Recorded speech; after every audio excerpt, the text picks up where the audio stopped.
And shifting now from the debate to the Iran nuclear deal, last night Tim Kaine cited IDF Chief of Staff Gadi Eisenkot, who said that the deal has in fact stopped the Islamic Republic's nuclear program.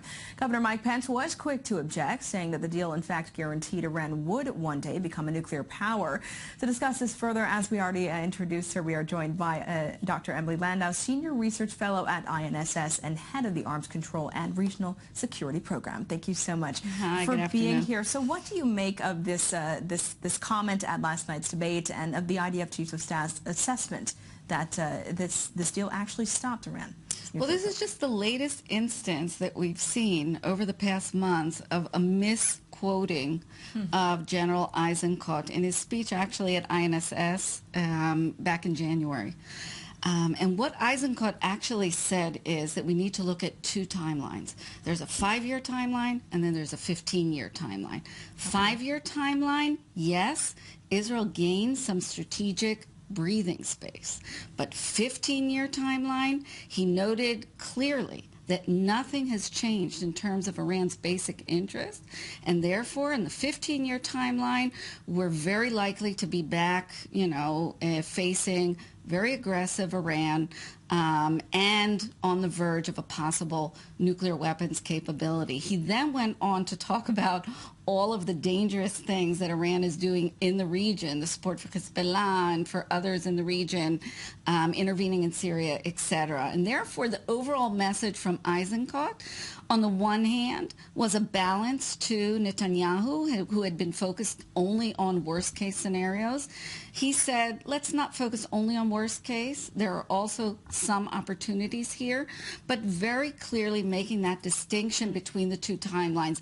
This is not the Chief of Staff supporting the deal and saying that the deal, is good for Israel, is good for the Middle East, or has stopped Iran from ever moving to a nuclear weapons capability. Unfortunately, his speech has been misquoted and misconstrued over and over and over again by the Obama administration, and what we heard from Kaine, unfortunately, is just parroting that same message. I have to say that in this exchange, Pence was correct and Kaine was wrong. So we're going to move now from the debate. I want to mention an interview on Saturday with Le Monde. The IAEA chief, Yukiya Amano, made a statement saying that Iran is complying with its commitments to the deal. So what do you make of this statement, and what do we know about the IAEA's monitoring of Iran?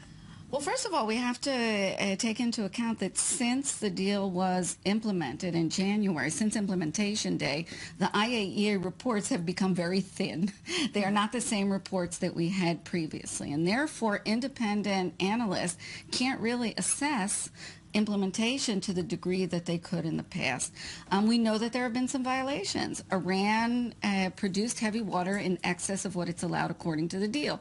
There was this report that we discussed a few weeks ago that Iran was perhaps given some exemptions in order to meet implementation day. There's German intel about Iran possibly trying to get around procurement limits that needs to be checked out. So it's not a perfect profile.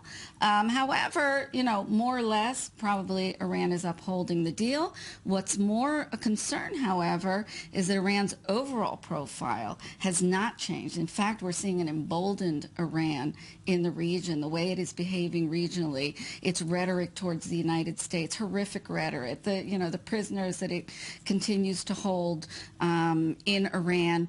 And all of this is in the exact opposite direction of what we had heard would be, a moderating Iran, a more cooperative Iran.